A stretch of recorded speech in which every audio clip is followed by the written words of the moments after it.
Verma study point. तो आप सभी का मैं दोबारा से स्वागत करती हूं अपने चैनल पे सलोनी वर्मा स्टडी पॉइंट पे। तो आज मैं आप सभी के लिए 12th क्लास के बच्चों के लिए मैं जो हिस्ट्री है उसका जो 3rd चैप्टर है वो लेके आई हूं। उसको फर्स्ट पार्ट हम देख लेते हैं। आज हम फर्स्ट पार्ट में क्या करने वाले हैं, किन चीजों का आज हम सम अप करेंगे वो देख लेते हैं। तो हमारे चैप्टर का नाम क्या है, बंधुत्व जाति तथा वर्ग। ठीक है, उसके बाद हम जानेंगे महाभारत के बारे में। महाभारत है क्या, इसकी रचना किस प्रकार से हुई, किन विद्वानों ने इसकी रचना की, किन किन ने इसकी आलोचना। इसके बाद हम पढ़ेंगे महाभारत का समलोचनात्मक संस्करण। ठीक है, किसने तैयार किया था, किसने इसकी आलोचना की थी, इन सब चीजों के बारे में जानेंगे। फिर हम परिवार के बारे में जानेंगे, जैसे कि हमारा एक परिवार है, आप सभी का एक परिवार है और ये यूट्यूब भी एक हमारा परिवार, इसके द्वारा हम नेटवर्क के द्वारा जुड़े हैं आपसे। तो हम परिवार के बारे में जानेंगे। फिर हम जानेंगे पितृवंशिकता के बारे में कि पितृवंशिकता होती क्या है। फिर हम जानेंगे जो है विवाह के नियम, विवाह के नियम कितने थे, ठीक है, किसे उत्तम माना जाता था, इन सब चीजों के बारे में हम जानेंगे। तो मैं आपको बताऊं महाभारत के बारे में, तो हम सभी के घरों में सभी लोग महाभारत को देखना पसंद करते हैं, चाहे वो बड़ा हो, चाहे वो बूढ़ा हो, चाहे वो कोई भी हो, चाहे वो व्यस्त क्यों ना हो, सभी को पसंद है महाभारत को देखना। तो चलिए हम जान लेते हैं महाभारत के बारे में। तो देखो, हम सभी जानते हैं महाभारत दुनिया का सबसे बड़ा महाकाव्य है। ये दुनिया का क्या सबसे बड़ा महाकाव्य है हमारा महाभारत। उसके बाद क्या है कि महाभारत में 1 लाख से भी अधिक श्लोक है, यानी इसे जो रचना की गई है ना उसमें 1 लाख से भी अधिक श्लोक है। ठीक है, इसमें अब वर्तमान में भी इसे रचा जा रहा है, इसे अभी भी लिखा जाता है वर्तमान समय भी, यानी वर्तमान समय में भी महाभारत को लिखा जाता है।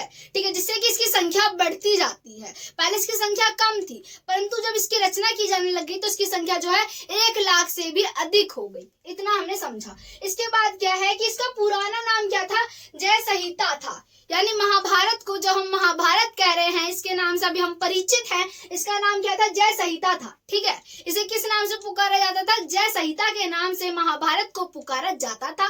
ठीक है, पुराने समय में, प्राचीन समय में। ठीक है, इसके बाद हैगा हमारा कि यह भारत के सबसे समृद्ध ग्रंथों में से एक है। ये क्या है, भारत के सबसे समृद्ध ग्रंथों में से एक है, क्या, हमारा महाभारत।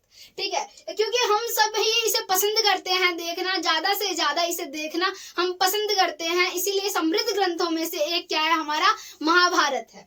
इसके अंदर क्या है, महाभारत में उस समय के समान व्यवस्था, इसमें क्या है, इसमें यह बता रखा है कि उस समय की हमें जानकारियां मिलती हैं। महाभारत, आप मान लीजिए कोई भी हमें है, ठीक है, हम प्राचीन समय में थे नहीं, हमें प्राचीन समय के बारे में पता क्या चलता है, पुरातत्वों के द्वारा, पुरातात्विक साक्ष्यों के द्वारा, हमें श्लोकों के द्वारा, अभिलेखों के द्वारा, ताम्रपत्रों के द्वारा, स्मारकों के द्वारा, भवनों के द्वारा, ठीक है, इन सभी के द्वारा पता चलता है। ठीक है, या तो किसी की क्या है, स्वर्ण समृद्धि के द्वारा पता चलता है, या तो किसी कोई हमें बता दे, नहीं प्राचीन समय में कोई भी हो, ठीक है, ऐसे उसके दादा परदादा ने कोई कहानी सुनाई, उन्होंने बोला कि इस टाइम ऐसे होता था जब हम जिंदा थे। ठीक है, हमने देखा है, तो उन्होंने बताया अंग्रेज किस प्रकार से थे, है ना। इसी प्रकार से इसके बारे में भी हमें इस प्रकार से पता चलता है महाभारत के द्वारा, है ना।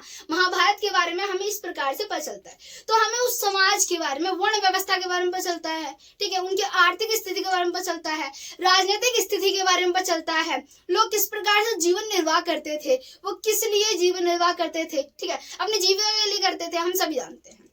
उसमें हम जानेंगे कि क्या सिक्कों का उपयोग होता था। तो इन सब चीजों के बारे में जो हमें पता चल रहा है कि वो नियोजित थी या नहीं थी व्यवस्था, वहां पे जब लोग रहते थे किन चीजों का उपयोग करते, किन विद्वानों का उपयोग करते थे, ये सभी चीजें हमें जो है इसके द्वारा पता चलती है। यानी पुरानी चीजों को देख के जब हम पुरातात्विक शास्त्रों का उपयोग करते हैं, हमारे पुरातात्विक, तब पता चलता है कि पहले प्राचीन समय में कोई वहां पे स्थित था।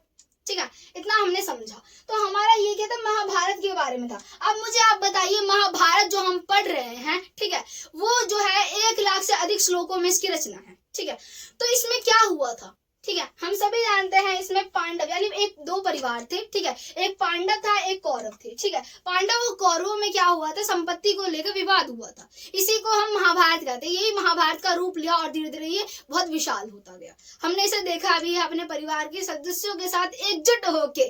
ठीक है, तो इसमें क्या है, हम जानेंगे महाभारत का समलोचनात्मक संस्करण। तो पहले आप ये समझ लीजिए कि समलोचनात्मक संस्करण क्या होता है, यानी हमारा जो है संस्करण, यानी जो है समलोचनात्मक संस्करण होता क्या है। ठीक है, जब हम किसी चीज को, आप मान लीजिए आपके परिवार में किसी ने ये बोला कि प्राचीन समय में हमारे दादा परदादा इन वेशभूषाओं को पहना करते थे या फिर इस प्रकार से जीवन निर्वाह करते थे, आपने मान लिया कि हाँ इसी प्रकार से था, आपने किसी प्रकार की आलोचना नहीं की या फिर आपने सबूत नहीं किया, ठीक है, तो यानी आपने एक्सेप्ट कर लिया। परंतु जब आप उसका, जैसे कि आप उसके बारे में छानबीन करने लग जाओ, आप जांच पड़ताल करने लग जाओ, उसकी परख करने लग जाओ, तब इसे बोलते हैं समालोचनात्मक संस्करण। इसी प्रकार से जो B.S. सुथांकर ने 1919 में समालोचनात्मक संस्करण तैयार किया था, किसका? महाभारत का। सारे के सारे जो विद्वान थे उन्होंने इसकी जिम्मेदारी उठा ली कि हम जो है महाभारत का समालोचनात्मक संस्करण तैयार करेंगे। तो इसमें क्या है कि जो सारी जो अभिलेख थे, सारे अभिलेखों को जो लिखा गया था अभिलेख शास्त्रियों द्वारा, उसे एकत्रित किया गया, उसे पढ़ा गया, ठीक है, उसे पढ़ के ये देखा गया कि इन अभिलेखों में जो है समानताएं देखने के लिए मिल रही है, महाभारत के बारे में देखने के लिए मिल रहा है। क्योंकि ऐसे तो हम सभी जानते हैं कि हमारा भारत कितना विशाल है, ठीक है, इसमें कितने सारे हमें किस तथ्य मिलेंगे, कितनी सारी पुस्तकें मिलेंगी, उन्हें पढ़ने में तो बहुत समय लग जाएगा। तो हमने ऐसी पुस्तकों को लिया, ऐसे श्लोकों को लिया जिसके अंदर महाभारत के बारे में हमें समानताएं देखने के लिए मिल रही है। मान लीजिए हमें संस्कृत वाले संस्करण में समानता देखने के लिए मिल रही है, तमिल में संस्करण में हमें समानता देखने के लिए मिल रही है।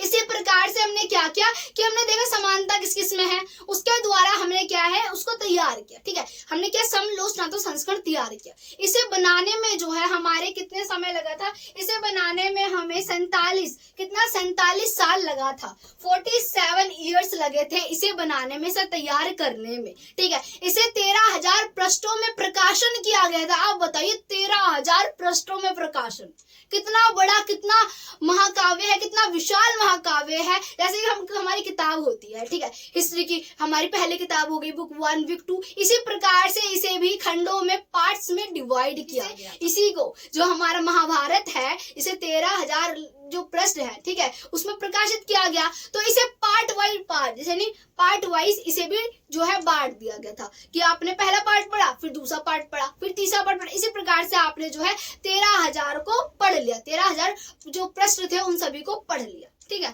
तो इसी प्रकार से डिवाइड किया गया था। उसके बाद हमें जो है, जो हमारा क्या है समालोचनात्मक संस्करण जो है हमारे सारे विद्वानों ने और खास तौर B.S. सुथांकर जी ने किया था। तो उसमें हमें कुछ जो हमारे महाभारत के श्लोकों में समानताएं देखने के लिए मिली, ठीक है, जैसे कि तमिलनाडु में समानता देखने को मिली, उत्तर प्रदेश में देखने के लिए मिली, भारत में मिली, इन सब जगहों पे, ठीक है, इन क्षेत्रों में हमें जो है जो हमारा महाभारत रचा गया था उसमें समानताएं थी। कुछ क्षेत्रों में समानता नहीं मिली देखने के लिए। ये बात आती है कि हमने जब जांच पड़ताल की तो कुछ में तो समानता मिल गई देखने के लिए, परंतु सभी में समानता नहीं थी। तो इतना हमने समझा कि समालोचनात्मक संस्करण होता क्या है। अब देखिए हम परिवार के बारे में जानते हैं। परिवार तो भाई हमारा भी एक परिवार है, आप मेरे परिवार हो, मैं आपके परिवार का एक सदस्य हूँ। इसी प्रकार से नेटवर्क के माध्यम से हम सभी जुड़े हैं, नेटवर्किंग को महत्व दे रहे हैं। इसी प्रकार से हम जान लेते हैं परिवार क्या होता है। परिवार के अंतर्गत क्या होता है कि पहले प्राचीन समय में पुरुष प्रधान ज्यादा समाज था, पुरुष की जो प्रधानता होती थी, पुरुष को जो है श्रेष्ठ माना जाता था। परिवार का जो है स्वामी होता था वो पुरुष होता था, यानी आदमी होता था, वो अपने परिवार का नियंत्रण करता था, ठीक है, दास दासियों पर नियंत्रण रखता था, अपने बच्चों पर नियंत्रण रखता था। कौन? पुरुष रखता था। उस टाइम क्या था? पुरुष प्रधान समाज था। स्त्रियों का इतना महत्व नहीं था, स्त्रियों को इतना बढ़ावा नहीं दिया गया था, स्त्रियों की बहुत कम भूमिका थी, आप ये कह सकते हो ना के बराबर भूमिका थी, ठीक है। इसमें पुरुष प्रधान समाज था। पुरुष के अंदर इसमें क्या था? मान लीजिए पिता की मृत्यु हो गई, क्या पिता की मृत्यु हो गई, उसके बाद जो बड़ा यानी श्रेष्ठ पुत्र होगा उसे संपत्ति का श्रेष्ठ अधिकार दिया जाएगा, ज्यादा अधिकार दिया जाएगा, थोड़ा सा ज्यादा हिस्सा बढ़ा के दिया जाएगा, और बाकी जो पुत्र होंगे उन्हें थोड़ा उसके मुताबिक थोड़ा कम दिया जाएगा, ठीक है। तो इसमें क्या होता है जो हमारी पितृवंशिकता होती है, हमने परिवार को जाना, ठीक है, अब हम जानेंगे पितृवंशिकता क्या होती है। पितृवंशिकता यानी पुत्र जैसे हमारे पिता, पुत्र, परपोते आदि से चलने वाली प्रक्रिया को पितृवंशिकता कहा जाता है, ठीक है। इसी को क्या पितृवंशिकता, मान लीजिए पहले पिता आता है फिर उसका बेटा, ठीक है, पुत्र, परपोते, इसी प्रकार से क्या है ये पितृवंशिकता है, ठीक है। मान लीजिए कि पिता का कारोबार बेटे ने चलाया, फिर बेटे का कारोबार उसके बेटे ने चलाया, ठीक है, पुत्र ने, परपोते ने, इस प्रकार से क्या है ये पितृवंशिकता है। इसके अंतर्गत मान लीजिए कोई संपत्ति है, उसको हम किस प्रकार से विभाजित कर रहे हैं, मैंने आपको बताया कि जो बड़ा पुत्र होगा उसे बड़ा हिस्सा दे दिया, श्रेष्ठ हिस्सा दे दिया, यानी श्रेष्ठ पुत्र को श्रेष्ठ हिस्सा यानी थोड़ा ज्यादा हिस्सा दे दिया और बाकी पुत्रों को थोड़ा कम। जैसे कि मान लीजिए राजा के परिवार में ज्यादा देखने के लिए मिलता है, जैसे कौरव पांडवों में हुआ था, ठीक है। इसी प्रकार से है कि संपत्ति को लेके ही विवाद हुआ था। हम सब इस चीज से बड़े भली भांति रूप से परिचित है, हमने कई बार देखा है। मैम आप बार बार क्यों बता रहे हो, हमें पता है इसके बारे में, महाभारत के बारे में हम सभी जानते हैं, बचपन से देख रहे हैं। तो इसी प्रकार से मुझे पता है आप बहुत समझदार हो। इसी प्रकार से महाभारत में भी यही हुआ था कि जो संपत्ति थी उसे लेकर विवाद हुआ था, ठीक है। तो इसमें क्या हुआ था कि जब पिता की मृत्यु हुई तो जो श्रेष्ठ पुत्र है उसे क्या है, संपत्ति को यानी कि जो है उनकी राजगद्दी उसे देना था, ठीक है। तो इसी प्रकार से पहले जो मान लीजिए पिता की मृत्यु हुई, जो वहां पे श्रेष्ठ होगा उसे उसका राज्याभिषेक किया गया, उसे क्या राजगद्दी पे बिठाया गया। उसके बाद जो उनकी मृत्यु होगी तो उसके बाद दूसरे भाई को। इसी प्रकार से ये परंपरा चलती आती है, पीढ़ी दर पीढ़ी ये परंपरा चलती आती है। इतना समझा हमने। उसके बाद हम जानेंगे विवाह के नियम। पहले विवाह के नियम जो थे 8 होते थे।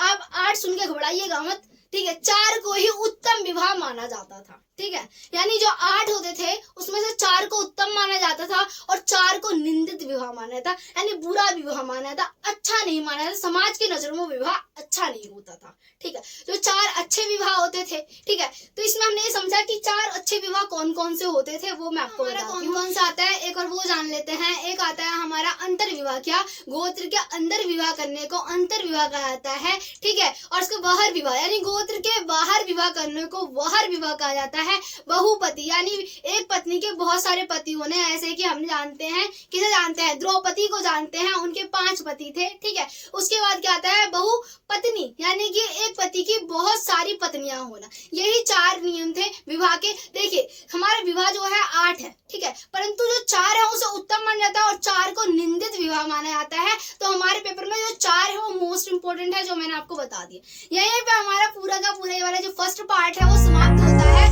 आशा करती हूँ वीडियो अच्छी लगी।